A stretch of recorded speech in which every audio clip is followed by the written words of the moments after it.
In the early 20th century, rich people built their mansions with stones, piece by piece, not just to live in them, but to leave a legacy behind. This one still carries that quiet pride. Every weathered stone, every carved beam, whispers of patience, wealth, and imagination, now softened by dust and time, yet still standing with undeniable grace. There are abandoned houses, and then there are abandoned visions. This mansion was first built in 1903, in a time when craftsmanship meant permanence and stone walls were laid with the belief that they would outlive the hands that built them. It began as a statement of stability, a physical declaration that wealth and imagination could be carved into something solid. But what makes this mansion extraordinary is not just its origin in the early 20th century. It's what happened more than 80 years later. In 1985, someone made a decision that defied logic. Instead of allowing this aging structure to decay into history, they dismantled it. Carefully, methodically, piece by piece. Every beam, every stone, every architectural detail was taken apart and relocated. And then, like a resurrection ritual, it was rebuilt in an entirely new location. Think about what that means. You don't move a mansion unless it holds emotional gravity. You don't reconstruct a relic unless you believe it deserves a second life. This wasn't renovation. It was revival. From the outside, the mansion feels almost like a fortress, its thick stone walls wrapping around the structure with quiet authority. The design stretches into an unusual L shape, giving it a sprawling presence that feels intentional rather than accidental. Multiple exterior staircases climb in different directions, as if inviting you to explore separate wings of the same imagination. In the backyard, a small well sits quietly, a subtle but powerful reminder of another era. Even before stepping inside, you understand that this house was never meant to blend in with its surroundings. It was meant to stand apart, to command curiosity, to whisper that something different lived here. When you finally enter, the first detail immediately disrupts expectation.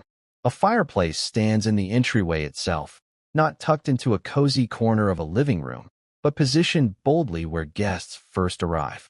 It feels ceremonial, almost theatrical, like the opening scene of a story.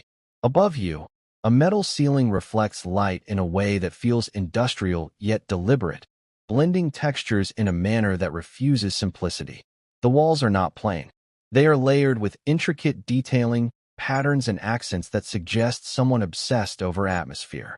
Nothing feels accidental. Nothing feels rushed. And then, as your eyes travel upward, you see the feature that transforms curiosity into disbelief. A suspension bridge inside the living room. A wooden drawbridge stretches across the upper level of the house, suspended as if it belongs in a medieval castle rather than a private residence. It sways gently when stepped on, but it holds firm, engineered with purpose. This is not decorative fantasy. It is functional architecture. The presence of that bridge tells you everything you need to know about the mind behind this place. This was someone who didn't want a house that merely sheltered them. They wanted a house that expressed them. The bridge leads upward, not just physically but symbolically, guiding you toward the roof. And the roof is not simply a protective layer of shingles or tiles. It is accessible, walkable, usable space. You can imagine it decades ago, arranged with chairs and perhaps small tables, someone reclining in the sun with a book from the library below, someone pausing to admire the trees that surround the property. From that vantage point, the world feels distant, private, secluded. It becomes clear that this mansion was designed as a retreat, a self-contained universe elevated above ordinary life. Beneath the upper floors lies one of the most telling spaces in the entire house, an underground library containing approximately 5,000 volumes. 5,000 books are not casual decor. They are evidence of devotion. Each spine represents a choice, a curiosity pursued, a subject explored. The library transforms the mansion from eccentric to intellectual. It suggests that the owner valued ideas as much as aesthetics. The collection must have taken years to assemble, each volume added with intention. In that quiet underground space, surrounded by shelves of accumulated knowledge, you can almost feel the weight of thought lingering in the air. This was a person who read, who studied, who who sought understanding.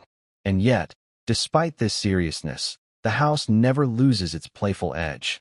At one point in its revived life, the mansion operated as a bed and breakfast, inviting strangers from across the country to step inside its unusual world. Imagine arriving as a guest, expecting charm, and discovering instead a suspension bridge overhead, themed rooms around every corner, and a tree growing inside the house itself. Yes, a real tree integrated into the structure, its trunk rising as if nature had been invited to collaborate with architecture. Canoe-shaped bookshelves add another layer of personality, blending rustic imagination with craftsmanship. This was not hospitality in the conventional sense. It was immersion. Guests were not simply renting a room. They were inhabiting someone's creative vision. The mansion must have felt alive during that period, filled with footsteps on wooden floors, conversations echoing through hallways, laughter drifting upward toward the drawbridge. It was a space designed to provoke reaction, to surprise, to linger in memory long after departure. And that may be the most fascinating element of all. This house was never passive. It demanded to be noticed. It demanded to be experienced. Built in 1903, resurrected in 1985, and infused with features that defy expectation, this mansion stands as proof that architecture can become autobiography. Every stone relocated, every book collected, every beam suspended overhead forms part of a larger narrative about imagination refusing to fade. It is not just a building. It is a statement, one that insists on survival, on individuality, on the audacity to be different even when the world prefers uniformity. Upstairs, the mansion feels imaginative, almost playful in its refusal to follow ordinary design rules.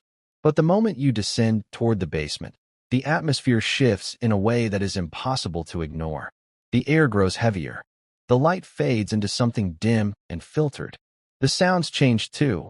Footsteps echo differently, tighter, as if the walls are closing in. It no longer feels like you are walking through someone's dream. It feels like you are walking through their subconscious. The staircase leads down into a space that has been described as a dungeon, and for once, that word does not feel exaggerated. The architecture becomes more compressed. The materials feel rougher. The temperature seems to drop. And then you see it, something so unexpected that it reframes everything you thought you understood about this house. A legitimate jail cell stands in the basement. Iron bars, a real locking mechanism, a confined space constructed deliberately inside an already enclosed lower level. This is not decorative wallpaper meant to resemble a prison. It is not a theatrical prop. It is an actual cell. The question hits immediately, why? Why would someone who built a suspension bridge in their living room also construct a prison cell beneath their home? Was it symbolic? A commentary on freedom and confinement? Was it part of the bed and breakfast experience, meant to shock guests and give them a story to tell?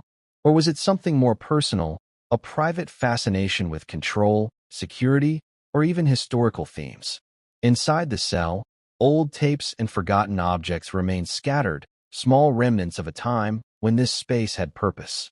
But without context, those remnants feel more eerie than informative. They are clues without explanation, fragments of a narrative that was never written down. And that is what makes the basement so powerful. Upstairs, every unusual feature feels expressive. Down here, everything feels introspective. Yet even in this darker level of the house, beauty refuses to disappear entirely. There is a bar area tucked into the basement, suggesting gatherings once happened here. Imagine the contrast, guests laughing upstairs near the bridge and fireplace, then descending into a basement lounge illuminated by stained glass windows casting colored light onto cold stone walls. The stained glass itself is another contradiction.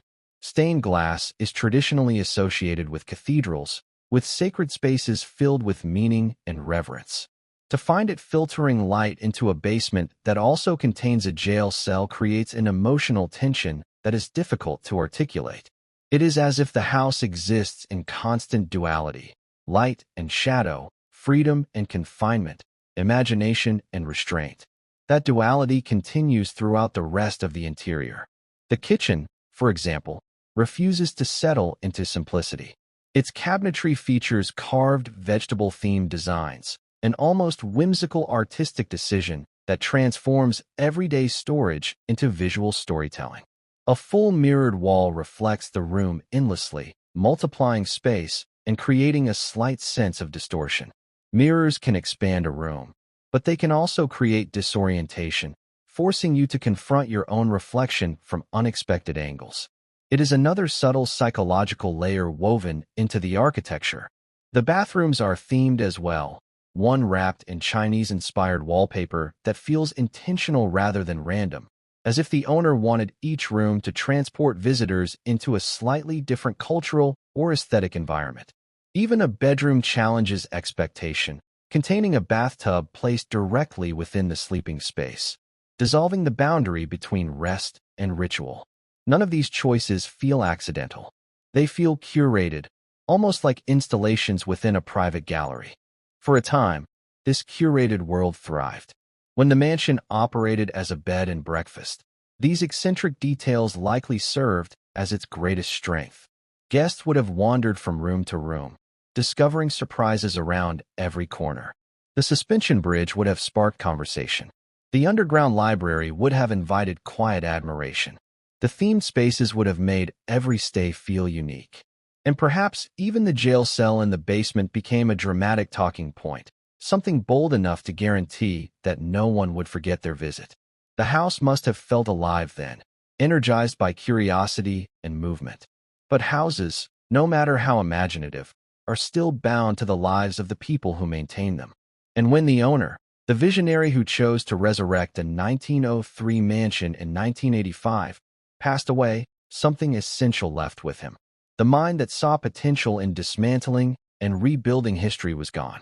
The personality that infused every room with creative defiance no longer walked those hallways. His wife eventually moved into a nursing home, and with her departure, the final thread of daily life unraveled. The mansion was sold, but ownership does not always equal stewardship. Slowly, inevitably, silence settled in. Abandonment does not happen all at once. It creeps in gradually. First, maintenance becomes less frequent. Then small repairs go undone. Dust begins to gather on surfaces that were once polished. The vibrant energy of conversation is replaced by the quiet hum of emptiness. In this mansion, what makes the abandonment particularly haunting is the absence of personal artifacts. No family photographs line the walls. No clothing lingers in closets. No handwritten notes or scattered trinkets remain to anchor the structure to specific memories. It is as if the human story was carefully removed, leaving behind only the architectural expression. The result is unsettling. You walk through rooms bursting with personality, yet stripped of people. The tree still grows inside the house, its presence almost defiant, continuing its slow upward reach despite neglect. The suspension bridge still spans the living room, waiting for footsteps that no longer cross it. The jail cell still stands locked in the basement, guarding secrets that may never be explained. The library shelves, though quieter now, still hold the weight of 5,000 volumes, knowledge preserved even as the building around it ages. There is a sense that the mansion is not destroyed but paused, suspended in a state between past vitality and uncertain future. Standing inside it today, you feel that pause intensely. The decay is visible, peeling surfaces, creeping moisture, the subtle encroachment of nature reclaiming edges and corners. But the structural integrity of the imagination remains. This was never a house that relied on minimalism or trend. It relied on boldness. And boldness does not fade quietly. The longer you observe, the more you sense that this mansion represents more than eccentric architecture. It represents a philosophy, a belief that life should not be lived plainly, a refusal to accept uniformity. The decision to move it piece by piece in 1985 now feels symbolic, as if the owner refused to let time dictate the lifespan of his vision. He disrupted decay once before. But mortality is the one force no design can outmaneuver. In the end, even the most ambitious structures must contend with absence. The laughter fades. The doors close. The bridge stands empty. Yet the mansion still communicates something powerful. It tells us that creativity can outlast the creator. It tells us that imagination, once built into stone and wood, leaves a fingerprint that weather cannot easily erase. And perhaps that is why this abandoned mansion feels different from so many others. It does not feel hollow. It feels reflective. It feels like a preserved autobiography written in architecture, a story about ambition, intellect, whimsy, and shadow. Built in 1903, reborn in 1985, silenced in the years that followed, but not erased, never erased.